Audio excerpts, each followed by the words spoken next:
علی بھائی آپ بار بار ایک بات کر رہے ہیں کہ حضرت امیر معاویہ رضی اللہ عنہ نے کوئی بدلہ نہیں لیا سارا، جبکہ اگر آپ دیکھیں تاریخ میں چلو باقاعدہ کیس تو نہیں چلا، لیکن جو مطلب دوسری طرف سے آپ ایک اور ان پہ الزام لگاتے ہیں کہ جو انہوں نے بندے قتل کرائے، تو اگر آپ دیکھیں جو بندوں کے نام آپ بتائیں تو ان بندوں کی شخصیات جو ہیں یہ حضرت عثمان کے قتل میں متنازع تو بنتی ہے نا تاریخی روایات سے، پتہ نہیں ان کی سندیں کیسی ہیں، نہیں تو کیا پتہ وہی انتقام ہی لیا انہوں نے۔ اچھا اگر وہ لوگ ہیں تو وہ تو صحابہ ہیں، پھر یہ پھنس جائیں گے کون صاحب ہیں؟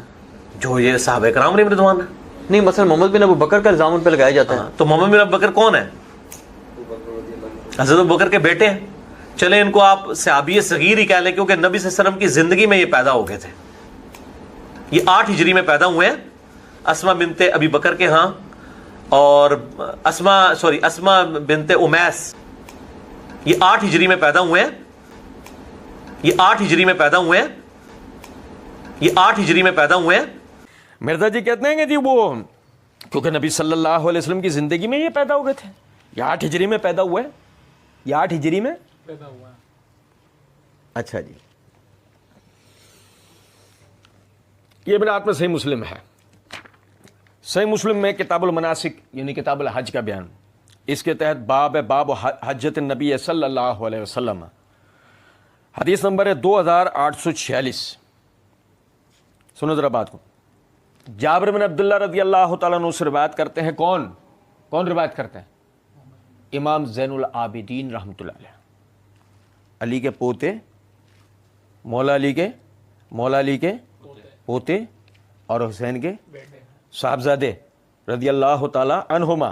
سنو ذرا بات کو، جابر رضی اللہ تعالیٰ عنہ وہ کہتے ہیں کہ جابر رضی اللہ تعالیٰ عنہ نے ہمیں نماز پڑھائی، پھر میں نے عرض کیا کہ مجھے رسول اللہ صلی اللہ علیہ وسلم کے حج کے بارے میں بتائیے۔ اہل بیت صحابی سے دین کا مسئلہ سمجھ رہے ہیں، اہل بیت صحابی سے دین کا مسئلہ سمجھ رہے ہیں، یہ سمجھ رہے ہو بات کو، یہ نقطہ ذہن میں رکھنا۔ اور کہتے ہیں کہ ہم نے حضرت جابر نے ہمیں نماز پڑھائی، پھر میں نے عرض کیا کہ مجھے رسول اللہ صلی اللہ علیہ وسلم کے حج کے بارے میں بتائیے۔ حضرت جابر نے اپنے ہاتھ سے 9 کا اشارہ کیا اور فرمایا کہ رسول اللہ صلی اللہ علیہ وسلم 9 سال تک مدینہ میں رہے اور حج نہیں کیا، 9 سال تک مدینہ میں رہے اور حج نہیں کیا۔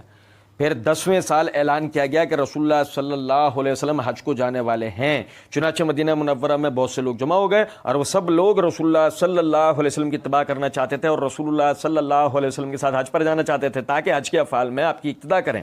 ہم سب لوگ آپ کے ساتھ گئے، جب ذوالحلیفہ پہنچے تو اسما بنت امیس کے ہاں محمد بن ابی بکر پیدا ہوئے۔ ابھی سنیں ذرا بات کو، جابر بن عبداللہ رضی اللہ عنہ کہتے ہیں آپ نے ہجرت کے بعد 9 سال تک حج نہیں کیا، یہ ہو گئے سن 9 ہجری، اور 10ویں سال آپ نے حج کیا، یعنی اس کا مطلب یعنی 10 ہجری کو آپ نے حج کیا، اور 10 ہجری کو آپ نے حج کیا، اور 10 ہجری کو جب حج کے سفر کے دوران اسما بنت امیس رضی اللہ تعالی عنہا کے ہاں محمد بن ابی بکر پیدا ہوا ہے۔ اس کا مطلب محمد بن ابی بکر پیدا ہوئے 10 ہجری میں۔ صحیح مسلم کی حدیث سے ثابت ہوا کہ محمد بن ابی بکر کب پیدا ہوئے ہیں؟ 10 ہجری۔ اب مرزا جی نے ان کو 8 ہجری میں پیدا کیوں کروایا؟ کچھ سمجھ میں آ رہی ہے بات یا نہیں؟ تاکہ کسی طرح ان کا صحابی صغیر ہونا وہ ثابت کر سکیں 8 ہجری میں پیدا کروا کے۔ لیکن چلیں، مسئلہ اس سے نہیں ہے، مسئلہ اس سے ہے خود مرزا صاحب کیا کہتے ہیں، مدعی لاکھ پر بھاری ہے گواہی تیری۔ مرزا جی فرماتے ہیں، مرزا جی کے روحانی استاد جاوید احمد غامدی صاحب نے، روحانی صحیح بولا ہے میں نے پتہ نہیں، روحانی بھی پتہ نہیں میں نے صحیح بولا ہے نہیں بولا ہے، بہرحال بیڑا غرق کروائیں، کہتے ہیں کہ وہ اپنا غامدی صاحب نے علی الحسن نقوی نے ایک جگہ پارٹ 2 کے اندر ہی علی الحسن نقوی نے ایک جگہ کہہ دیا کہ جو وہ غامدی صاحب تو صحابی کی تعریف یوں کرتے ہیں اور یوں کرتے ہیں اور یہ کرتے ہیں، وہ ہم نے وہاں پہ اس کا جواب دیا تھا اللہ کے کرم سے۔ تب مرزا جی نے جواب میں جو کہا ہے نا اس میں آپ کو بتاؤ، غامدی صاحب کی بات ٹھیک ہے، مرزا جی کہہ رہے ہیں غامدی صاحب کی بات ٹھیک ہے، صحابی ہو، صحبت بھی اختیار کی ہو، خالی دیکھنے والا معاملہ نہیں، اور وہ پھر ایمان پہ بھی قائم رہا ہو، مطلب مرتے دم تک۔ تو غامدی صاحب کی بات ٹھیک ہے، صحابی میں صحبت بھی کی ہو، خالی دیکھنے والا معاملہ نہیں، اور پھر وہ ایمان پہ قائم بھی رہا ہو، کیا مطلب مرتے دم تک۔ اگر بعد میں مرتد ہو گیا تو صحابی نہیں ہے۔ اس طریقے سے آپ کی زندگی میں زندہ تھا، کافر تھا، بعد میں مسلمان ہوا ہے، وہ بھی صحابی نہیں، کعب بن احبار۔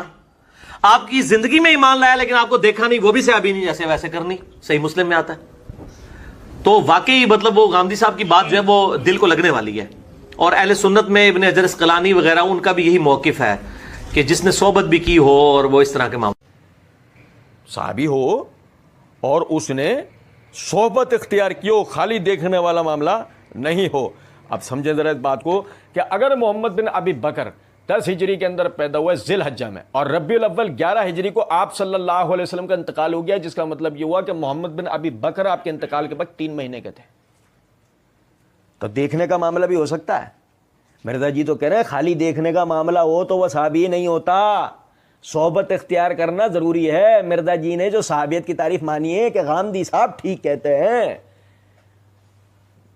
لیکن آپ کو پتہ ہے کچھ ایسا لگتا ہے کہ قوم شعیب پر جب عذاب آیا تو کچھ لوگ بچ کے نکل گئے ہوں گے، وہ مرزا صاحب کے آبا و اجداد ہوں گے،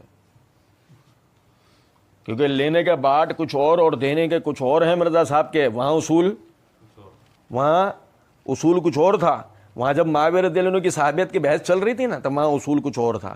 یہاں محمد بن ابی بکر کو ثابت کرنے کی بات آئی نا صحابی، تب پہلے تو 8 ہجری میں ان کو پیدا کروا لیا، پھر ساتھ میں وہ اپنی تعریف بھی نہیں، آپ انہیں صحابی صغیر کہہ لیں، کیوں